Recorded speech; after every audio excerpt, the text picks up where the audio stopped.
diberikan kepada masyarakat Jawa Barat. Karena ini Pak, saya berikan kepada Pak Gita, silakan. Nanti siapa yang akan berdebat? Investasi setiap tahun untuk 3 tahun terakhir naik 25-30% terakhir, 25-30% per tahun, dan semakin banyak alokasi penanaman modal untuk pembangunan infrastruktur.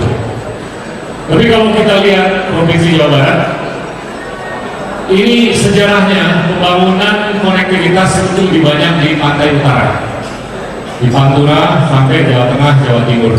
Tapi nggak pernah ada rencana pembangunan untuk jalan tol atau jalan besar di pantai selatan. Satu. Dua, tidak pernah ada rencana pembangunan pelabuhan laut yang berskala, apakah itu di Pangandaran atau dekat Green Canyon atau tempat-tempat lain yang bisa menarik bukan hanya lalu lintas ekonomi, tapi lalu lintas pariwisata secara masif. Nah, saya cukup bangga bahwa penanaman modal ini sudah bergulir ke Indonesia dengan skala yang besar. Tinggal diarahin aja ke Jawa Barat. Nah, gimana caranya? Ini perlu perencanaan. Kalau kita mengacu ke Musrenbang, dari desa sampai nasional, belum ada perencanaan untuk pembangunan infrastruktur di Jawa Barat. Untuk khususnya pantai selatan, apakah itu konektivitas jalan, ataupun rel kereta api, ataupun pembangunan pelabuhan laut, apakah itu peti kemas ataupun non peti kemas. Ini harus disikapi. Tapi kalau kita lihat seluruh Indonesia, pembangunan infrastruktur itu sebetulnya yang paling banyak di Pulau Jawa.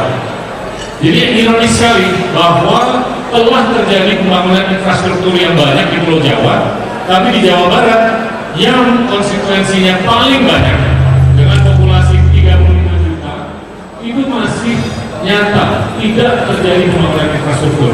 Saya komit kalau saya diperkenankan untuk menjadi pemimpin di Indonesia, saya akan melakukan pembangunan infrastruktur dengan skala yang jauh lebih besar. Dan saya komit untuk membangun satu pelabuhan besar di pantai selatan di Provinsi Jawa Barat. Dan saya komit untuk membangun konektivitas dari ujung kulon sampai ujung timur di Provinsi Jawa Barat di pantai selatan. Kenapa? Karena ini banyak sekali daerah-daerah yang masih belum dikembangkan semestinya. Tadi saya sudah bicara mengenai tahanan sektor pertanian yang kental sekali dengan kawan-kawan kita yang masih miskin. Tapi saya percaya bahwa pembangunan infrastruktur di Jawa Barat itu sangat bisa membuahkan lapangan kerja dan sangat bisa membuahkan roda ekonomi yang lebih berputar, bukan hanya untuk Provinsi Jawa Barat, tapi untuk tanah air secara keseluruhan. Cukup, terima kasih. Ada yang tidak setuju pendapat Pak Gita, para kandidat? Ada yang tidak setuju? Setuju, Pak Margika? Saya ingin menambahkan bahwa dari seluruh jalan darat yang ada di Jawa Barat ini yang diaspal itu baru 80%. Dari yang diaspal itu baru 37% itu aspalnya bagus, lebihnya jalan itu sangat tidak memenuhi syarat ya, untuk transportasi darat.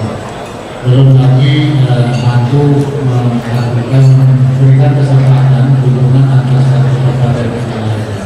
Seolah-olah Bandung lah menjadi pusat dan semuanya ranah Bandung baru berubah.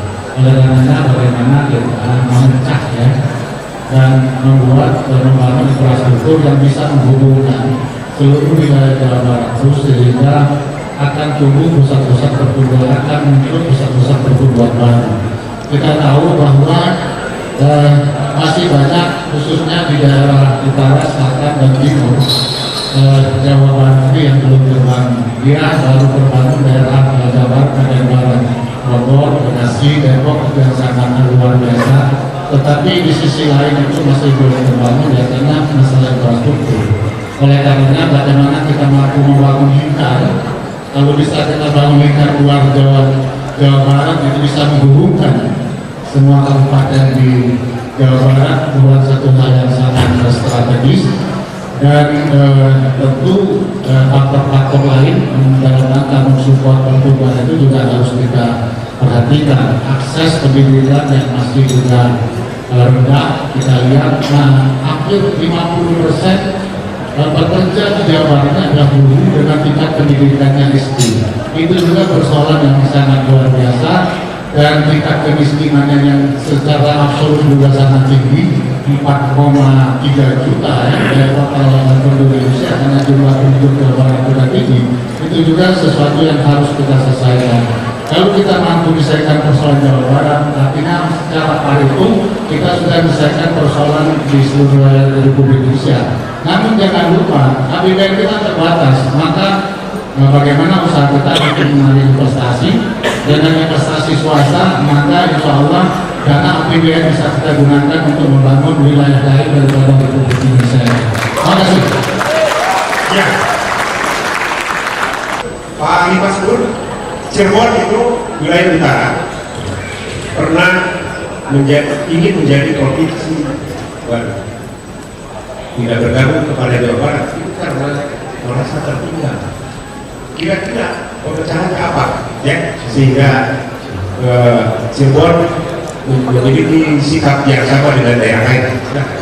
Terima kasih Bro. Sebelum menjawab apa dan kemana pembangunan di Jawa Barat, maka harus dijawab pertama kali adalah diletakkan di mana Jawa Barat dalam konstelasi bangsa, hubungannya dengan Jakarta sebagai ibu kota. Dalam posisi ini, pertama yang harus diletakkan adalah Jawa Barat sebagai penyangga utama buffer zone dengan kota Jakarta. Jadi Jakarta bisa maju kalau Jawa Barat maju. Kalau Jawa Barat lemah, maka foreign policy yang menyangkut kebijakan luar negeri pun karena tidak didukung oleh buffer zone yang ada di Jawa Barat juga tidak akan bisa maju dengan baik. Nah, karena itu yang pertama, jawaban untuk menjadikan penyangga utama ibu kota, maka infrastruktur adalah Jawa Barat. Ini tidak boleh tidak. Jangan sampai Jakarta bagus, Jawa Barat jelek. Nah, percepatan infrastruktur menurut saya ada hubungannya penataan ulang terhadap otonomi daerah. Jadi kalau otonomi daerah diletakkan dengan baik, percepatan transfer ke daerah hari ini sekitar 524 triliun sekarang transfer ke daerah. Itu sebetulnya cukup untuk mendorong pertumbuhan infrastruktur di daerah itu. Jadi kalau ada keinginan untuk mendirikan provinsi sendiri, kalau buffer zone-nya itu adalah integrated, maka saya yakin tidak ada usulan pemekaran kembali, karena itu akan mengganggu terhadap fundamental fiskal yang ada di daerah itu. Sekarang itu kan banyak memekarkan tapi habis untuk gaji, habis untuk membangun perkantoran, tidak pernah bisa membangun untuk rakyatnya. Itu yang kedua. Yang ketiga, menjawab percepatan infrastruktur, boleh saya setuju dengan Mas Vita, antara Pantura dengan jalur lintas selatan itu harus paralel. Kekuatan ekonomi ke depan itu ada di selatan. Coba kalau lihat di utara, komoditinya sudah mulai tidak ada, dan itu hanya jalur distribusi. Tapi kalau selatan itu mempunyai komoditi yang sangat luar biasa, bisa dari nikelnya, bisa dari marmernya, bisa dari sumber daya alamnya, dan itu sangat kekuatan Jawa Barat di masa yang akan datang. Nah, itu. Yang ketiga, untuk menjadikan Jawa Barat sekali lagi tadi disebutkan yaitu Paris Panjava. Jadi sekarang direct flight dari Singapura, dari Malaysia, dari Thailand harus dibuka, sehingga dengan investasi itu terus melaju dan masuk ke Indonesia. Coba bayangkan kalau pariwisata di Jawa Barat itu berkembang dengan besar, berapa devisa yang akan masuk.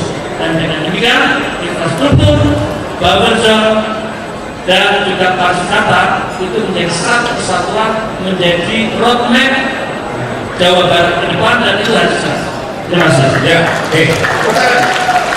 Kira-kira apa yang mau diberikan kepada Jawa Barat? Pak, terima kasih. Saya di sini ini kembali ke kampung halaman. Saya dibesarkan di Bandung didewasakan di Jawa Barat. Jadi saya dari sejak SMP SMA di Bandung, lalu masuk Akabri, pada saat sudah menjadi perwira, saya bertugas di Garut, bertugas di Bandung, di Dayakolot, sehingga saya paham betul kondisi Jawa Barat. Jawa Barat adalah salah satu lumbung nasional. Pertanian di Jawa Barat salah satu penyumbang padi atau beras untuk Indonesia.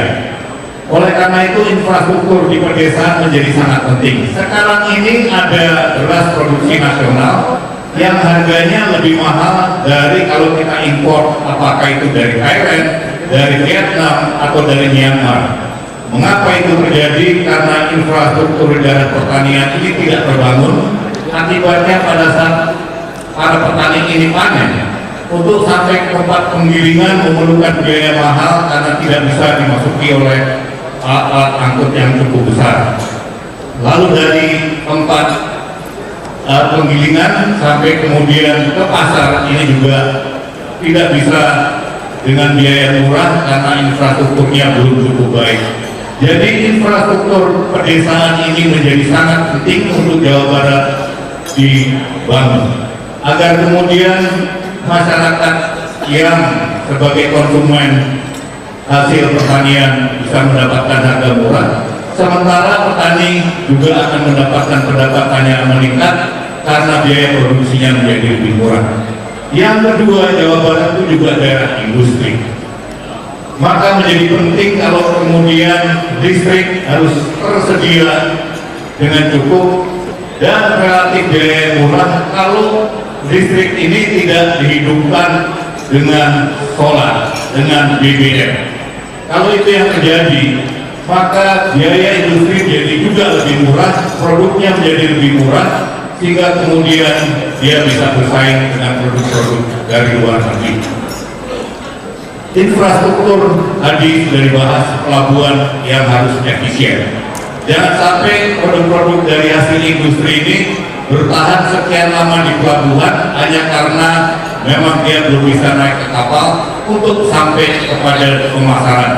Maka pelabuhan yang efisien, yang hari itu datang besok bisa naik ke kapal, lalu sudah bisa berangkat ke pasar, itu akan betul-betul mengurangi biaya produksi. Oleh karena itu dengan dua kriteria yang ada di Jawa Barat ini, yaitu lumbung padi nasional dan daerah industri yang juga menyuplai banyak barang-barang produksi ke nasional, maka kedua hal itu infrastrukturnya harus mendapatkan perhatian. Terima kasih. Saya kira Kuningan mau bisa dari Jawa Barat membentuk provinsi perbatasan karena merasa tertinggal. Gimana maksudnya? Ya, memang benar. Saya satu-satunya dari 11 calon ini yang lahir di Kuningan, Jawa Barat. Jadi kalau Pak tadi bisa ke Jakarta, di Bandung, kalau tulis di KTP nggak tertulis. Tapi kalau lahir itu ditulis terus saya lahir di Kuningan. Jadi Jawa Barat adalah kembali ke kampung halaman. Dan kalau kita menyaksikan masalah di sini, Jawa Barat adalah provinsi penyumbang ekonomi kita ketiga, tetapi indeks kesejahteraan provinsinya urutan kelima dari 6 provinsi di Pulau Jawa. Pertumbuhannya 5,6, tetapi ketimpangannya luar biasa. Dan kalau kita perhatikan, yang muncul menjadi masalah, salah satunya adalah bagaimana sektor pertanian kita tergeser terus-menerus. Tempat-tempat yang dulu disebut sebagai lumbung tadi, sekarang justru tersudut karena industrialisasi. Lihat kasus di Subang, lihat kasus di Karawang misalnya, atau Indramayu, tadi disebut juga ke Kuningan dan lain-lain. Pergeseran ini menekan para petani. Karena itu saya malah justru ingin membereskannya bukan semata-mata soal Jawa Barat. Potret besarnya perekonomian kita terkonsentrasi di Jakarta dan sekitarnya. Itu kunci masalahnya. Bereskan sentralisasi itu. Hari ini 52% kredit yang dikucurkan di Jakarta dan sekitarnya, industrialisasi di Jakarta dan sekitarnya. Saya justru berencana melakukan relokasi atas pusat-pusat pertumbuhan, tidak saja di sana, di wilayah Jakarta, supaya memberikan ruang dan menyelamatkan para petani yang makin kecil, mereka menjadi penggarap dan lahannya makin terkikis. Sementara yang dibutuhkan konkret, mereka harus bisa makan, anaknya harus bisa sekolah, dan masa depannya harus bisa sama cerahnya dengan anak-anak Indonesia yang berada di kota-kota. Dan kalau itu didorong, kita bisa menyelamatkan. Dan yang tidak kalah penting, terkait juga dengan persoalan yang ada di Jawa Barat sini. Begitu kita bicara tentang sektor pertanian, hari ini subsidi kita untuk beras murah jauh lebih besar daripada subsidi kita untuk benih. Dan masalahnya, angkanya fantastis, 21 triliun subsidi benih itu. Tetapi di sana padat dengan praktek-praktek yang membuat benih-benih itu ketika sampai ke petani bukan lagi benih berkualitas dan jumlahnya tak sesuai dengan apa yang tertulis di dalam laporan-laporan. Ya, cukup Pak. Membereskan itu sehingga membuat petani-petani di Jawa Barat juga bisa meningkatkan produktivitas. Ya, terima kasih. Tepuk tangan. Bapak boleh menyebutkan bagaimana Bapak bisa bicara demokrasi berkaitan ya kayak relevansinya dengan bukan dengan partai komunis kepemimpinan musim partai dan dengan otonomi daerah. Bagaimana Bapak punya sebuah sebuah pemikiran yang sangat fokus, yang breakthrough, yang memiliki referensi yang tinggi untuk sebuah desain demokrasi kaitannya dengan otonomi daerah. Kira-kira desain bagaimana Pak untuk ke depan supaya memang demokrasi dan otonomi daerah berjalan sehingga untuk kesejahteraan lagi ujungnya. Kira-kira kata kunci apa, konsep dasar apa yang Bapak ingin bangun nanti kelak kalau Bapak ditakdirkan sebagai presiden. Saya pun dari Pak Anies tidak dulu, nanti bisa kita debat kalau tidak setuju dengan apa yang sampai oleh Pak Anies dan seterusnya. Silakan Pak. Kita telah menetapkan sistem dan bentuk kaitannya dengan politik kita itu adalah demokrasi. Nah, dengan demikian seorang pemimpin tidak boleh untuk mengembalikan jarum bahwa kita tidak boleh menjalankan demokrasi, misalkan kaitannya dengan monarki atau otoritarianisme, itu tidak boleh.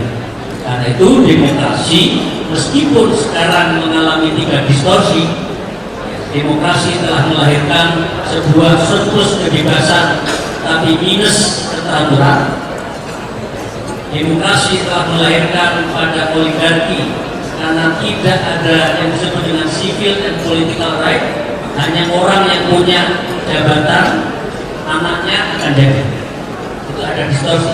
Dan demokrasi di Indonesia juga mengalami distorsi kaitannya dengan demoralisasi, karena setiap dengan segala hormat sahabat-sahabat dan teman-teman saya yang jadi anggota DPR tidak mungkin sekarang ngajak ke TPS kalau tidak ada 100.000.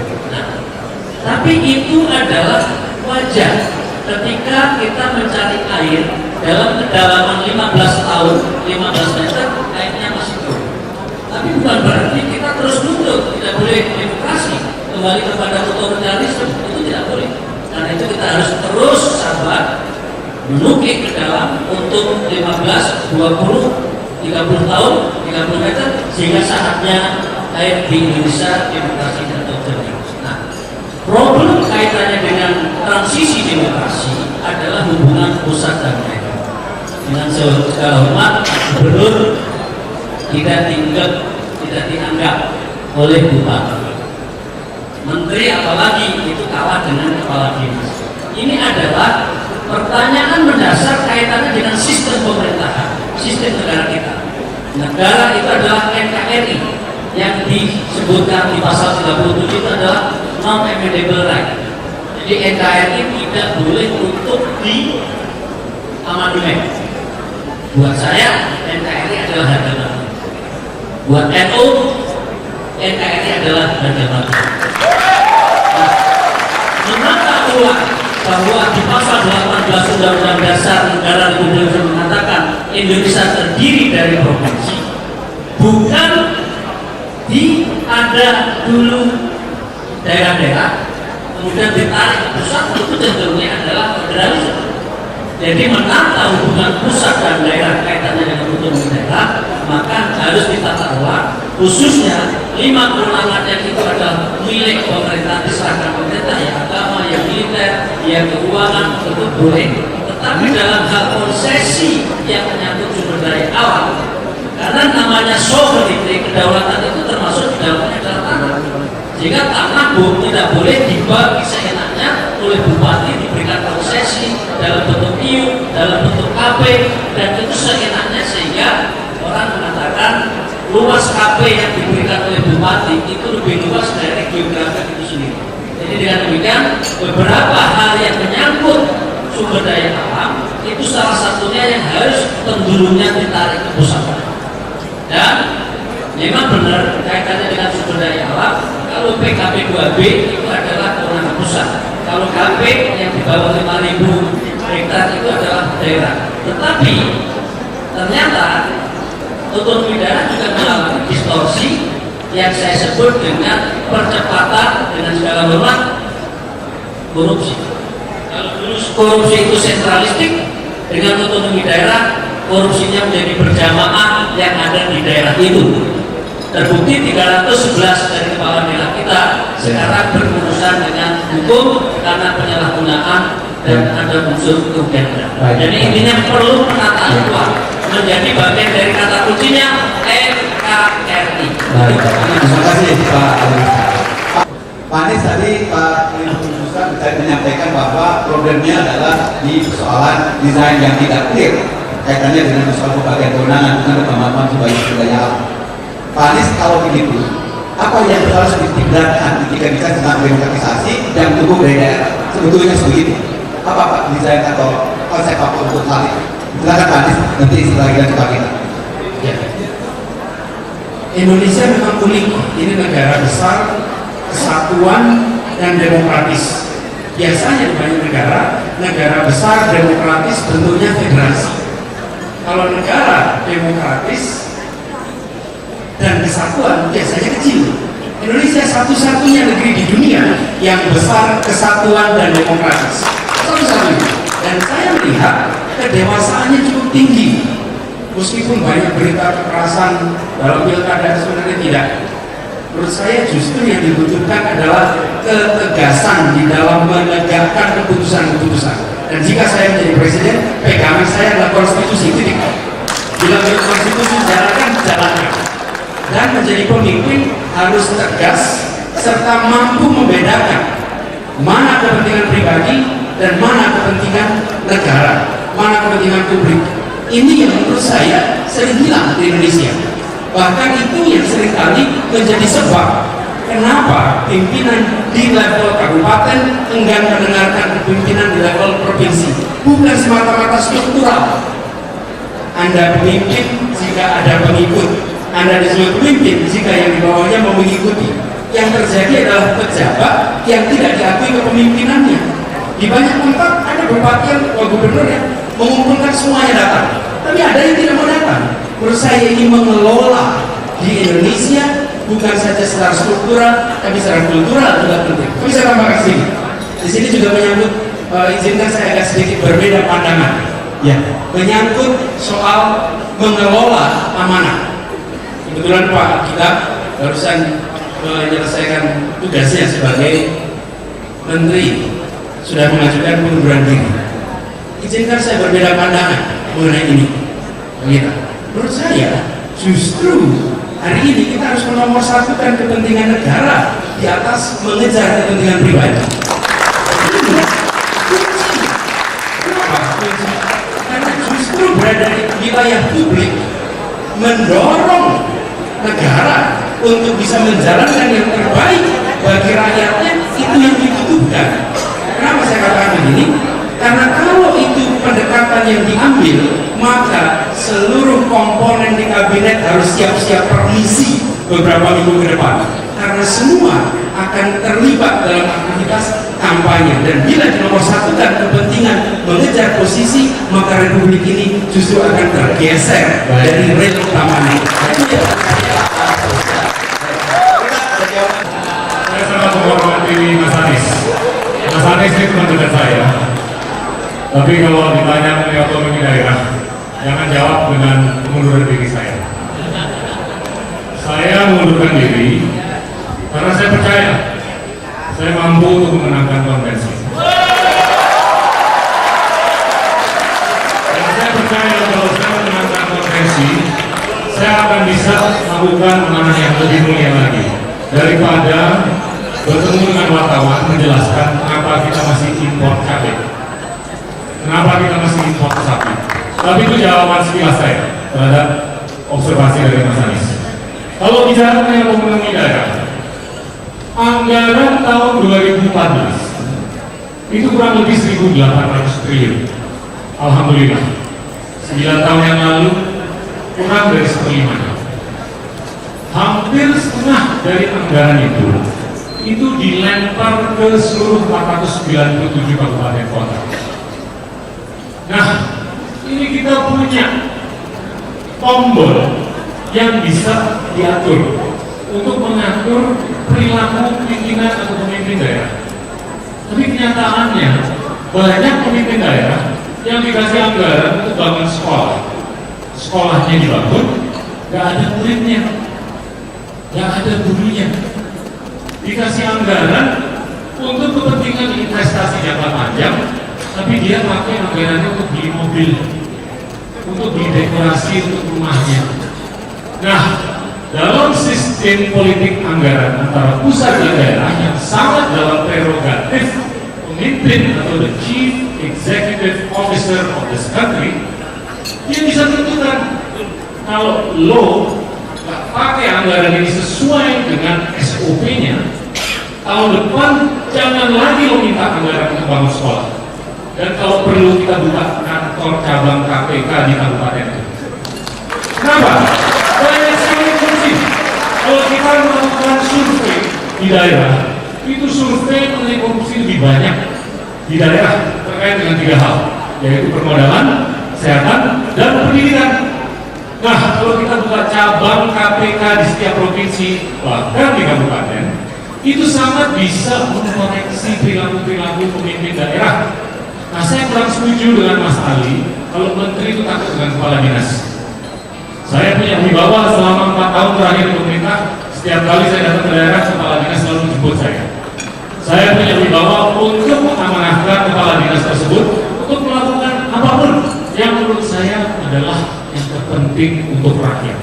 Nah, anggaran itu adalah instrumen yang paling jitu. Itu seperti istri kita memegang dompet kita. Istri kita bisa membentuk perilaku suami kita, suaminya mereka, karena mereka memegang dompetnya kita. Lo hanya boleh belanja 100 perak untuk bawah. Lo hanya boleh belanja 200 perak untuk ini. Lo hanya boleh belanja. Itu bisa dilakukan. Dan saya percaya bahwa demokrasi yang eksis selama 16 tahun terakhir ini sangat bisa lebih indah ke depan kalau setuju pemimpin pusatnya tegas, pemimpin pusatnya bermoral, pemimpin pusatnya berintegritas, pemimpin pusatnya berani, bahkan termasuk mengambil keputusan untuk mengundurkan diri sebagai menteri untuk maju untuk tugasnya pemimpin. Baik Bapak, jadi saya bicara demokrasi dulu. Sesungguhnya demokrasi itu kita sekarang sudah pada posisi di titik yang tidak bisa kembali lagi, point of no return. Kita tidak boleh lagi melihat ke belakang bahwa demokrasi sudah merupakan keniscayaan, kita harus jalan terus. Tinggal lagi kita perbaiki demokrasi kita.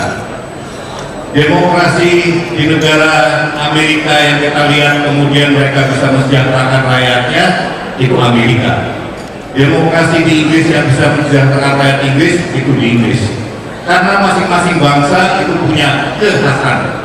Karena itu kita harus segera bisa mencari demokrasi yang sesuai dengan jati diri kita. Ini terkait antara lain tadi yang ditanyakan masalah otonomi daerah. Kita mencanangkan otonomi daerah. Kalau kemudian kita melihat sekarang apakah otonomi daerah sudah sampai kepada tujuannya, yaitu mensejahterakan rakyatnya? Belum. Karena otonomi daerah yang kita canangkan ini juga belum tertata dengan baik. Sekarang saya mau tanya, pemerintah pusat, kemudian pemerintah provinsi, kabupaten, kota. kemudian otonomi daerah itu sebetulnya ada di mana? Belum kelar. Provinsi merasa bahwa otonomi daerah itu ada pada tingkat provinsinya. Kabupaten juga sama, merasa bahwa dia punya otonomi daerah. Akibatnya kalau tadi disampaikan bahwa ada bupati yang tidak loyal kepada gubernurnya, karena kita belum menata otonomi dengan baik. Kita harus tentukan lebih dahulu otonomi itu ada di tingkat mana. Kalau saya ditanya, saya mengatakan bahwa karena provinsi itu terdiri dari kabupaten-kabupaten, maka sebetulnya otonomi itu harus ada di tingkat kabupaten. Di mana kemudian gubernur fungsinya? Gubernur adalah sebagai kepala daerah yang mengkoordinasikan agar antar kabupaten itu pembangunannya tidak saling berkompetisi, tapi harus saling mendukung. Dia juga antara lain kepanjangan tangan dari pemerintah pusat. Kalau itu yang dilakukan, maka sangat clear bahwa otonomi itu adanya pada tingkat 2, dan silakan lalu kemudian para bupati, para wali kota ini dipilih secara langsung oleh rakyat. Karena dia dipilih karena memiliki otonomi yang dia punya kewenangan besar. Sementara barangkali kalau itu yang kita putuskan, maka gubernur bisa tadi menjadi usulan agar dia tidak lagi dipilih secara langsung, tapi dipilih oleh DPRD. Baik. Kira-kira seperti itu. Terima kasih Pak Marzuki. Bagaimana Pak Marzuki masih mau itu jadi saran yang Ya, baik. silakan. Ya, berdebat ini lebih sulit daripada menjadi presiden sebenarnya. Iya kan, menjadi presiden lebih mudah daripada berdebat sebetulnya. Jadi kita paham demokrasi, kita paham otonomi, ada dampaknya yang kita lihat sekarang ini, yaitu raja-raja kecil di daerah, kemudian juga tumbuhnya korupsi yang tidak terdesentralisasi. Kalau dulu korupsi itu tersentralisasi, sekarang terdesentralisasi. Kemudian juga tujuan bernegara menjadi tidak jelas antara pusat, provinsi, kabupaten, kota, mimpinya berbeda-beda. Nah, inilah persoalan yang dihadapi oleh bangsa ini. Pertama, kalau saya diamanahkan menjadi presiden, bagaimana kita mampu menciptakan tujuan bernegara sama. Mimpi presiden harus sama dengan mimpi seorang gubernur, harus sama dengan mimpi seorang bupati, wali kota. Itu soal mimpi saja. Mimpinya itu harus mengacu kepada amanat konstitusi. Bagaimana seluruh bangsa ini dilindungi, bagaimana seluruh bangsa ini disejahterakan, dicerdaskan, dan selain sebagainya. Itulah tujuan kita bernegara. Nah, yang kedua, tentu ada cara kita mengendalikan daerah. Bagaimana kita mampu membangun sistem politik yang murah, sehingga tidak terjadi korupsi. Bagaimana kita membangun sistem yang membuat tata kelola daerah yang menjadi baik. Ada keterbukaan, ada juga akuntabilitas. Bagaimana meyakinkan bahwa sistem itu berjalan dengan baik? Disitulah peran pusat. Bagaimana pengawasan dari pusat sampai ke daerah menyatakan melihat bahwa praktek-praktek yang sehat, maka sistem pengawasan harus disatukan dari pusat sampai daerah dalam satu wadah BPKP. Jadi kalau Irwasda, Inspektorat Jenderal tidak lagi dia bertanggung jawab kepada kementerian bersangkutan, tapi bertanggung jawab langsung kepada badan dari pusat sampai daerah dan bertanggung jawab kepada presiden. Maka otomatis daerah akan dikendalikan oleh pusat. Tidak akan ada lagi daerah berjalan sendiri-sendiri. Itulah terobosan yang harus dilakukan agar bangsa ini berjalan searah sinergis mencapai cita-cita kemerdekaan kita. Terima kasih. Baik, terima kasih. Baik, teman sekalian, saya waktu sedikit lagi untuk mengundang dari teman-teman dari KOR. Hanya 2 orang yang diterangkan oleh panitia. 2 orang itu, 1 perempuan, 1 laki-laki, tapi dia berusia muda, artinya begitu. Pak bisa lihat, saya tidak. Oh, orang juga. Silakan Pak. Perempuan 1, dia 1. Dan harus kita yang muda, muda saya nggak tahu kenapa Pak. Yang pasal 1, ya, beri 1. Boleh main diberikan kepada yang saya tunjuk, silakan. Singkat aja ya Pak ya, dan tunjukkan pada siapa. Dan hanya 1 yang tunjuk Pak. Ya, terima kasih. Ini satu, saya kebayang ketika konferensi seperti ini, saya kebayang 5 tahun yang lalu banyak juga capres sudah seperti ini, Pak. Itu banyak sekali. Tapi yang satu kata tadi, jaminan apa yang bisa diberikan kepada rakyat? Jaminan apa? Atas apa yang telah disampaikan? Ketika ini asumsi, ketika semua bebas tanpa ada masalah. Ketika ada masalah menyangkut dirinya, maka ada rekayasa kekuasaan sangat mungkin. Ketika ada kepentingan, tadi disampaikan, sudah ada demi kepentingan yang besar, demi ini itu, misalnya, dan saya, misalnya tadi Pak kita, demi inilah yang kemudian kekuasaan yang seperti dikatakan tadi amanah menjadi kekuasaan yang kemudian protektif. Itu Pak. Pertama, yang kedua ini saya dari belum ada yang maksudnya bor gitu Pak, kira-kira gitu. Jadi ini serius banget, Pak. Dengan kondisi seperti ini, yang saya gambarkan adalah kalau seandainya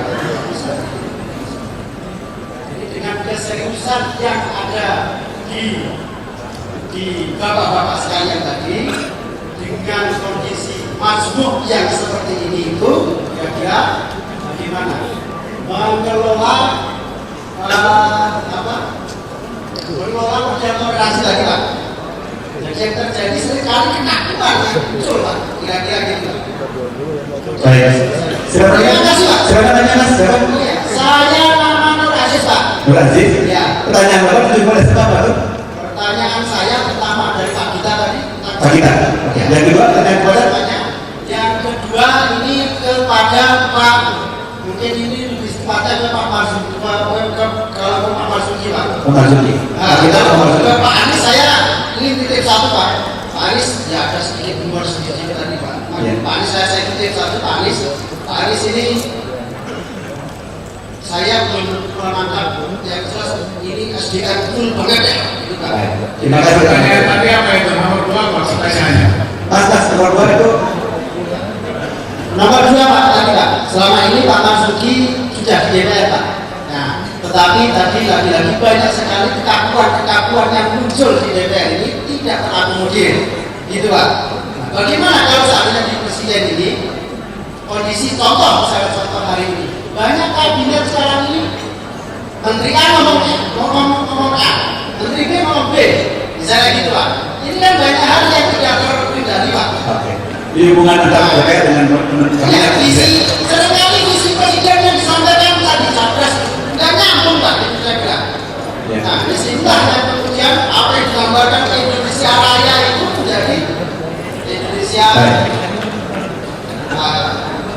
apalah gitu. Ya, baik. Terima kasih Mas. Terima kasih Pak. Ya, terima kasih. Satu lagi. Pak Gita, Pak Terima Suci dan Pak Sofyan. Ya. Silakan. Terima kasih. Saya punya 2 pertanyaan. Pertama adalah pandangan saya tentang NKRI itu adalah sebuah gagasan. NKRI itu tidak dibuat oleh satu orang, tapi adalah kesepakatan temporary kita pada saat itu untuk berjuang melawan penjajah. Hari ini saya melihat kita sudah begitu lama terjebak dalam pola kepemimpinan yang kemudian mengangkangi konsep NKRI itu sendiri, sehingga kepemimpinan itu muncul menjadi milik satu trak tertentu, menjadi milik satu golongan tertentu, atau kita sudah lama sekali dininabobokan untuk kita mencari seorang pemimpin dalam konsep ratu adil, konsep pemimpin seperti Nabi, konsep pemimpin yang kemudian bisa menyelesaikan semua persoalan. Pada dasarnya menurut saya pemimpin itu tidak seperti itu. Saya ingin tahu apakah para kandidat sepakat atau tidak dengan konsep itu, dan bagaimana mengembalikan kembali semangat tentang gagasan NKRI itu kembali, bahwa Indonesia milik semua, milik kita semua. Itu satu. Yang kedua adalah setelah reformasi ada 2 persoalan yang kita hadapi. Otonomi tadi sudah dibahas, tapi ada satu lagi yang belum kita bahas dengan tajam di ruangan ini, dari Medan, Palembang sampai hari ini. tentang oposisi. Bagaimana kita menyikapi itu? Dan bagaimana teman-teman yang berada di depan ini menyikapi itu? Itu adalah kondisi real kita hari ini dalam berdemokrasi. Kita belum pernah punya pengalaman beroposisi. So, bila Anda jadi presiden, ke depan ini akan Anda hadapi. Bagaimana strategi Anda? Dan apa pandangan Anda tentang oposisi itu sendiri? Terima kasih. Ya, dengan siapa? Dengan siapa? Iya. Dengan Lila. Tunjukkannya pada siapa? Tidak boleh semua karena saya boleh semua. Tidak boleh. Dan yang satu kepada yang kedua ke siapa? Soal NKRI tadi kalau saya tadi saya ingin tanya sama Mas Anies dan tidak mudah karena beliau ini adalah orang yang tidak hidup di zaman itu. Oke. Tapi secara logika bisa menangkap bahwa NKRI itu terus berbagai bersama. Yang kedua soal itu adalah Soal posisi yang kedua. Kenapa? Mereka lebih paham tentang politik, tapi ini adalah situasi real yang sedang terjadi hari ini. Bagaimana ke depan? yang kedua ke siapa? Yang kedua adalah Pak Marzuki sama Pak Jenderal dia atau Pak Jenderal. Terima kasih. Saya kira Pak Gita jawab nanti berikutnya Pak Gita. Pak Gita. Pertanyaan pertama ini ditanya oleh pendukungnya Mas Anies, dan saya akan jelaskan. Saya percaya bahwa pemimpin yang terpilih di tahun 2014 itu sebaiknya muda. Karena untuk memimpin 250 juta manusia tidak mudah, perlu stamina. Bung Karno waktu itu umur 40-an, Pak Harto umur 40-an, mungkin setelah itu agak beda, tapi tahun 45 populasi kita masih 70 juta, sekarang 250 juta.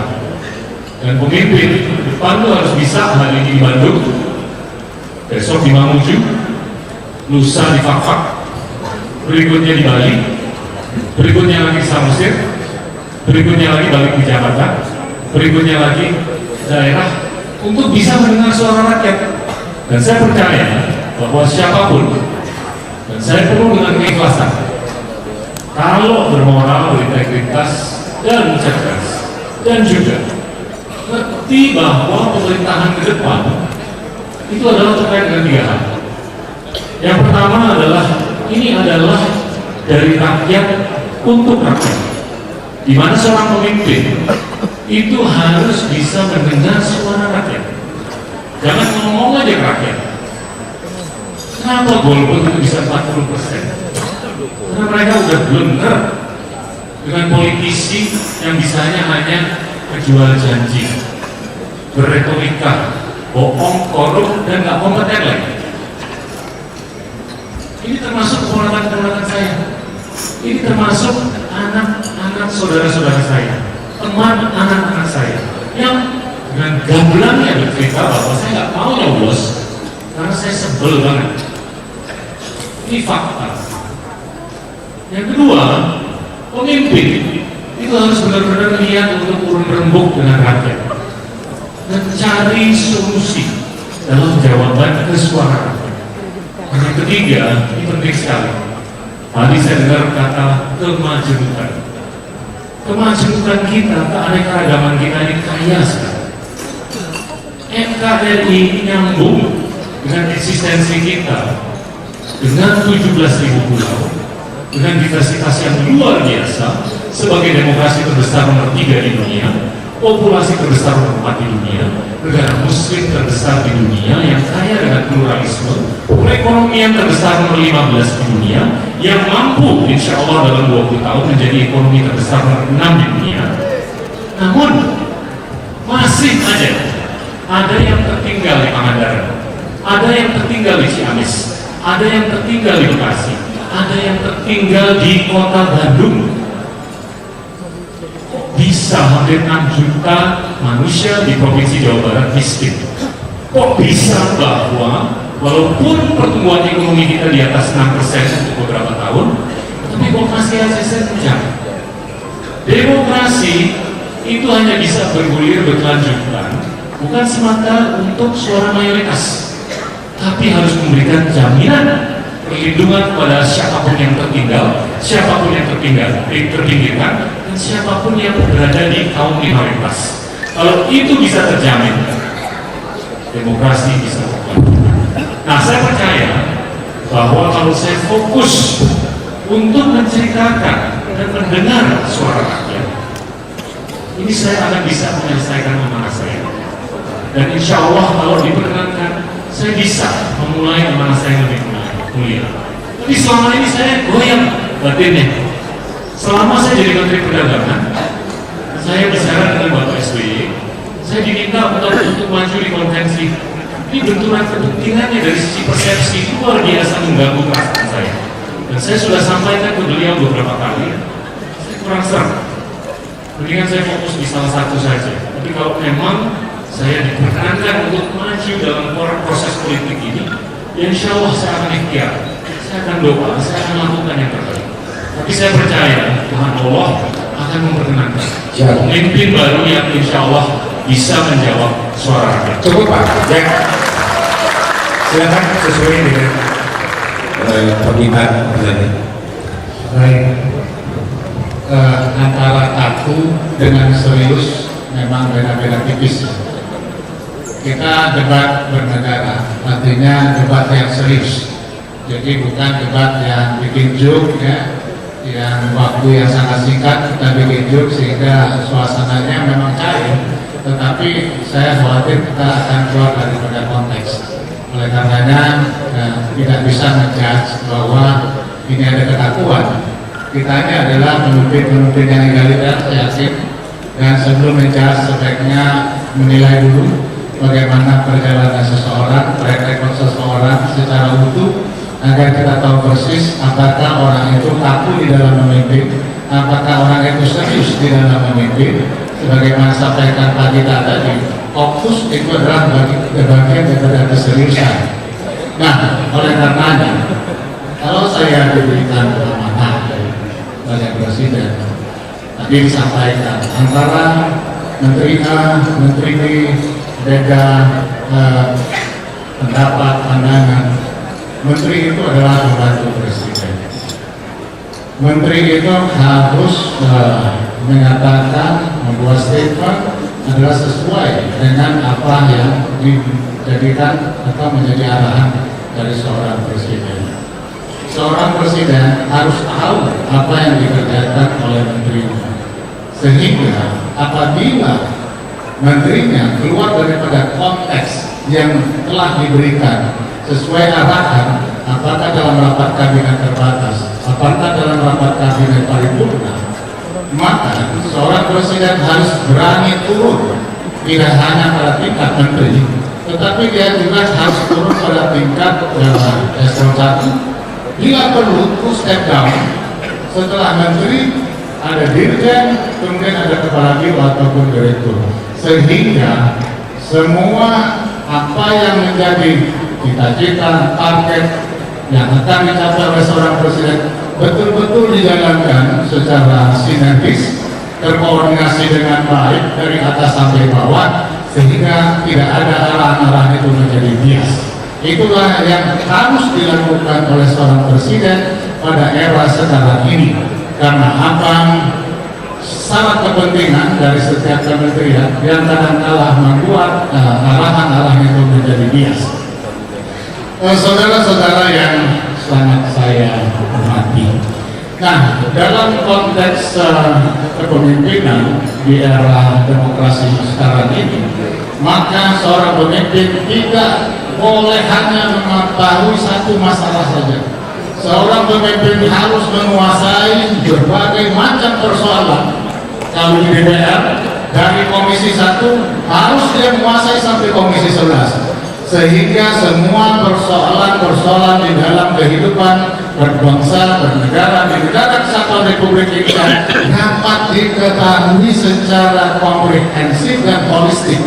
Kalau tidak, kita hanya menyelesaikan bagian-bagian dari persoalan itu, dan kita tidak akan mampu menyelesaikan berbagai persoalan yang terjadi di Republik Indonesia yang kita ini. Saya kira itulah harusnya dilakukan oleh seorang presiden daerah demokrasi.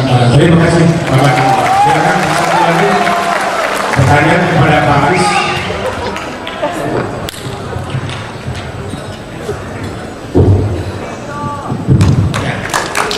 Terima kasih Pak. Jadi Memang kalau kita bicara tentang kualitas demokrasi akan sangat ditentukan juga oleh rakyat kita, pelibatan rakyat. Ini menurut saya juga penting, dan interaksi antar mereka-mereka yang terlibat di dalam politik. Sejarah di Indonesia adalah kepemimpinan politik yang idenya boleh berseberangan tapi persahabatannya jalan terus. Dan ini menurut saya harus diteruskan.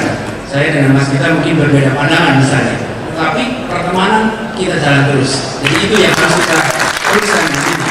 Dan memang saya sedikit beda pendapat soal pengunduran itu, dan menurut saya tidak ada konflik of interest sebetulnya jika saja Pak Menteri tidak menjadi iklan dari Departemen Perdagangan. Karena modelnya baru, maka muncul persepsi ada konflik of interest. Sebetulnya tidak perlu jika itu tidak terjadi, dan ini bagian dari proses pelajaran untuk kita semua.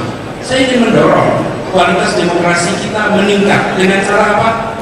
Yang membuat demokrasi kita terpuruk adalah mobilisasi rupiah besar-besaran dalam proses politik.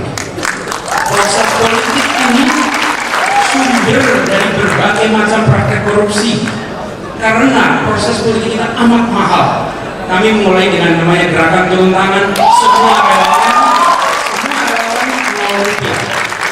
Aktivitas yang dikerjakan, aktivitas yang berangkat dari kepercayaan, dari hati, dan itu dikerjakan secara serius. Ini adalah usaha untuk meningkatkan kualitas politik kita, dan ini dilakukan di seluruh Indonesia.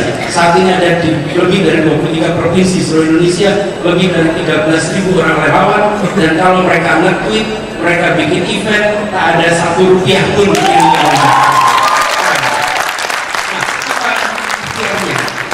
Proses politik ini dikerjakan sebagai kerja gotong royong, yang itu adalah inti dari Pancasila kita. Pancasila kita itu intinya saripatinya adalah gotong royong. Kerjakan ini dengan cara gotong royong, maka kita bisa mendorong kualitas demokrasi kita menjadi lebih baik. Itu yang poin pertama yang saya sampaikan. Yang kedua menyangkut soal negara kesatuan. Tadi sudah disampaikan. Saya ingin garis bawahi ada dua hal yang berbeda. Negara kesatuan lawan negara federasi, itu dua konsep berbeda. Lalu ada dua konsep berbeda lagi, negara sentralistis dan negara desentralistis. Sering kita mengasumsikan kalau kesatuan berarti sentralistis, kalau federasi berarti desentralistis. Itu tidak sama sekali. Ini seperti matrik 2x2. Banyak negara yang mengadopsi konsep federasi tapi sentralistis. Tangga kita, Australia, Jerman, federasi, tapi fiskalnya sentralistis. Nah, semangat para pendiri republik ini adalah sebuah negara kesatuan yang dibangun dengan semangat kekeluargaan, toleransi. Toleransi itu bagian dari kita. Tidak banyak negara di dunia yang bisa menyepakati satu bahasa sebelum adanya negara, dan itu hanya di Indonesia. Nah, sekarang bagian dari kita menjaga toleransi itu dua hal. Satu, munculkan kesadaran bahwa kita hidup sebagai satu bangsa. Saya tidak setuju penggunaan istilah mayoritas, tidak setuju penggunaan istilah minoritas. Republik ini tidak pernah dirancang untuk melindungi minoritas atau mayoritas. Republik ini memperlakukan setiap warga negaranya dengan posisi yang sama. Dan di situ sebabnya ajarkan kita untuk sadar, saya warga Indonesia, saya bagian dari bangsa Indonesia, latar belakangnya boleh apapun juga, tapi dorong itu. Tapi negara tidak bisa mengatur keyakinan, negara tidak bisa mengatur perasaan, tapi negara bisa mengatur cara mengekspresikan keyakinan dan cara mengekspresikan kepercayaan. Karena itu, bila ada orang yang mengambil sikap-sikap melakukan ekspresi keyakinannya dengan cara melakukan kekerasan, maka negara harus turun tangan. Negara langsung mengatakan Anda menjadi bagian dari yang merobek tenun kebangsaan sebuah negara kesatuan. Ya, betul saya kuncinya. Penegakan hukum menjadi kunci menjaga negara kesatuan kita. Terima kasih. Terima kasih Pak. Pak Ali masuk ada 5 menit dibagi-dua dengan Pak Hendra. Silakan Pak Ali.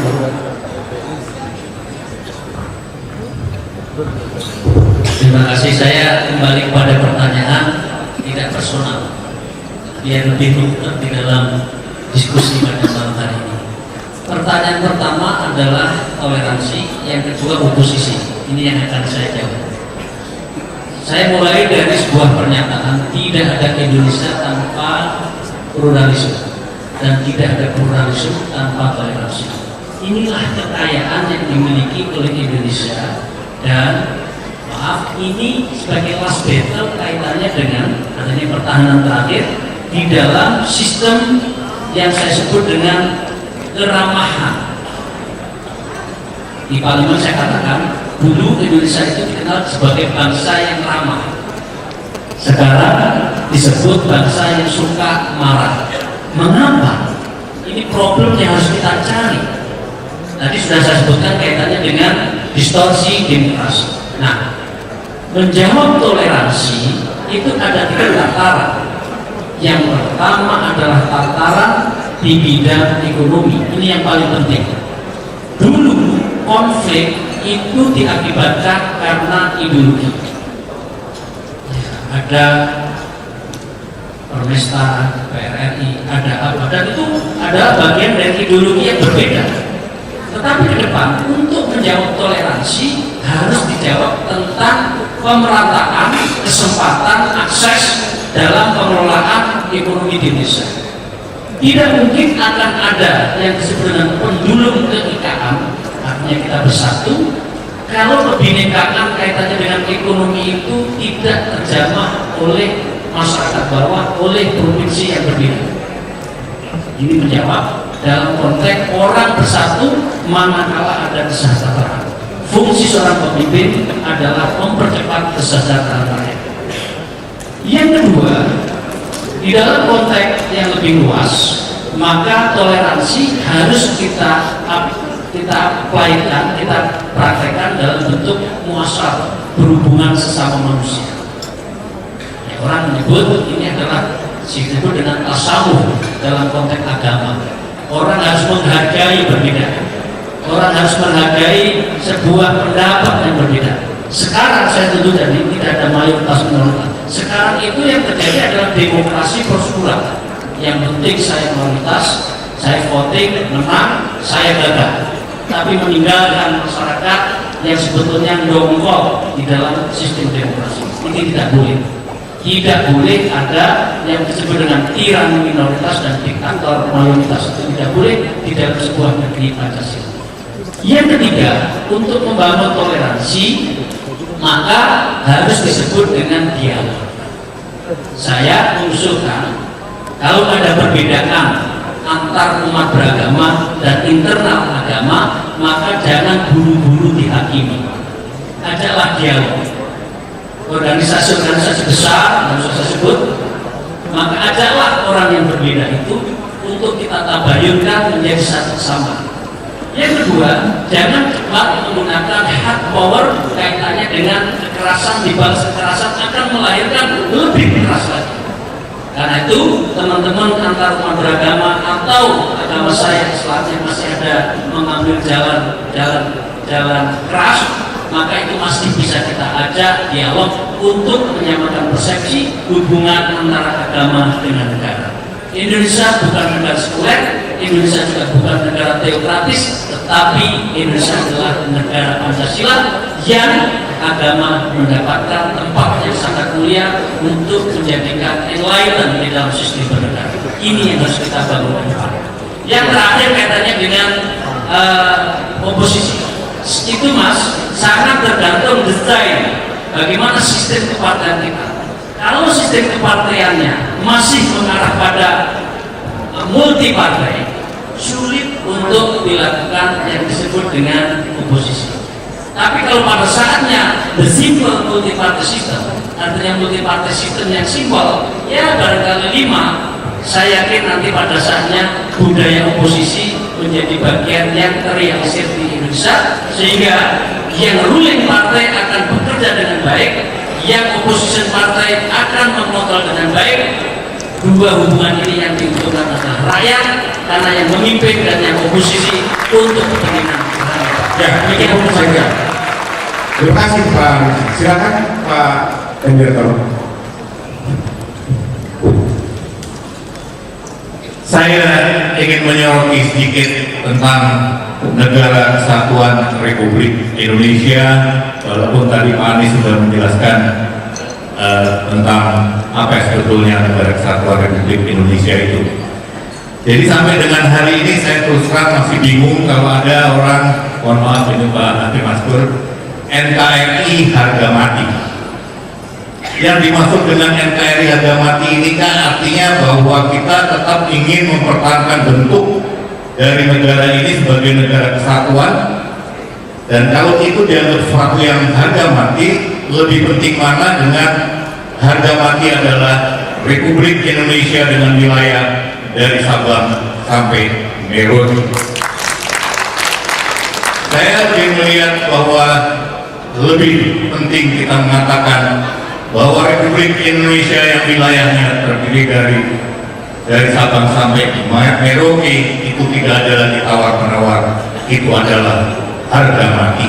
Sebab NKRI bisa saja NKRI bentuk negaranya negara kesatuan, tapi Papuanya sudah lepas, sisanya masih menjadi negara kesatuan, atau Sulawesinya sudah lepas, sementara kita tetap mempertahankan bentuk negara kesatuan. Ini perlu kita tinjau kembali, dan menurut saya jargon Negara Kesatuan Republik Indonesia ini harga mati perlu kita pertanyakan. Apakah lalu kita membiarkan wilayah-wilayah negara kesatuan ini diambil oleh negara lain, atau melepaskan diri sementara sisanya tetap dalam bentuk negara kesatuan, ataukah yang harga mati dan kita harus pertahankan mati-matian adalah negara Republik Indonesia yang berwilayahkan dari Sabang sampai Merauke. Yang kedua, oposisi. Sebetulnya dalam sistem presidensial, pemerintahan yang presidensial itu tidak mengenal ada oposisi. Kalau memang tadi sudah disebutkan bahwa sistem kita ini multi-partai yang sederhana, tapi sementara masih partainya masih sekarang 2014-12 partai politik, memang itu menjadi pertanyaan, walaupun sesungguhnya itu bukan merupakan alasan untuk kemudian kita membagi antara mereka yang ruling party dengan oposisi. Oposisi dengan ruling party itu yang ada adalah pada sistem parlementer. Jadi sesungguhnya kalau ada suatu pemerintahan yang terbentuk, maka partai-partai lain itu punya kewajiban untuk mendukung pemerintahan kalau memang pemerintah itu berjalan sesuai dengan apa yang menjadi tujuan nasionalnya. Arahnya jelas untuk mencapai tujuan nasional. Lalu setiap partai juga mengkritisi apabila kemudian pemerintah tidak menjalankan amanatnya untuk bagaimana bergerak menuju kepada tujuannya dan pro kepada masyarakat. Kalau itu yang dilakukan, maka tidak perlu kemudian pemerintah membentuk suatu koalisi. Ya, koalisi ini pun pada akhirnya kalau sudah mendekati pemilu seperti sekarang menjadi tidak bisa berjalan dengan baik karena masing-masing partai punya kepentingan. Karena memang sistem presidensial tidak mengenal sebetulnya ruling party, partai yang berkuasa atau oposisi. Kita tinjau kembali, sesungguhnya kalau kemudian ada pemerintahan yang terbentuk, kalau dia masih mengemban amanat sesuai dengan cita-cita nasional dan amanat rakyat, maka setiap partai berkewajiban untuk mendukung program-program yang dilakukan. Tapi kalau ada program yang bertentangan dengan pro rakyat dan tidak sejalan untuk mencapai tujuan nasionalnya, maka partai manapun harus melakukan kritisi agar pemerintah kembali kepada jalan yang sebenarnya. Terima kasih. Ya, saya satu kali saja. Ya. Izinkan saya tetap berbeda dengan Pak Jenderal Hendiantono. Kalau saya tetap NKRI, karena NKRI itu ada di pasal 2 Undang-Undang Indonesia berbentuk negara kesatuan, dan di pasal 37 menyebutkan negara kesatuan adalah pasal bentuk yang tidak boleh diamandemen. Justru dengan NKRI itulah geografinya, kedaulatannya, pemerintahannya, ekonominya lebih kokoh. Jadi kalau ada yang pisah lagi itu berarti justru tidak NKRI. Nah, hasil dari NKRI maka tidak boleh ada satupun provinsi yang lepas di Indonesia. Jadi saya lebih atas NKRI menjadi enlightennya, nilainya, baru implementasinya tidak boleh ada yang memisahkan diri. Ini tidak salah. Ya, dan silakan. Mau di respon?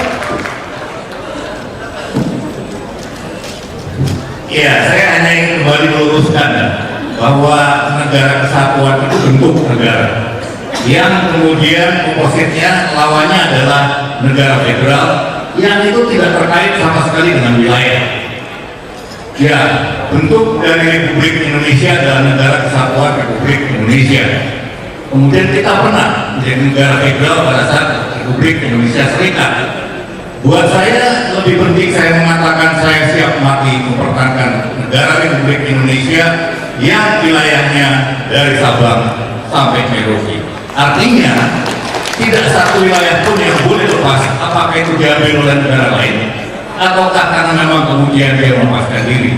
Dibandingkan hanya sekedar saya lebih mengatakan saya siap mati untuk mempertahankan negara kesatuan Republik Indonesia sementara wilayahnya tinggal Sumatera saja misalnya. Ya, tapi dia tidak ada satu. Terima kasih. Ya, ada pemahaman logika yang berbeda, tapi yang dimaksud sebenarnya itu. Tapi saya kira ini adalah buah dari sebuah perdebatan. Dipersilahkan, tidak usah tuntas di tempat ini dan di tempat lain akan dituntaskan. Oleh karena itu saya mengucapkan terima kasih kepada Pak calon presiden, pada tim Garuda. Saya semoga Bapak-bapak sukses dan bisa terpilih menjadi calon presiden dari Partai Demokrat. Tentunya para hadirin yang saya muliakan, untuk diskusi atau debat calon presiden pada tim Garuda cukupkan sekian karena masalah waktu. Kita akan sholat maghrib dan kemudian setelah break istirahat nanti kita akan masuk kembali untuk diskusi sesi kedua calon presiden pada tim Raja Wali. Terima kasih atas kehadirannya, terima kasih atas partisipasinya. Sekali lagi kita ucapkan alhamdulillah, wassalamualaikum warahmatullahi wabarakatuh.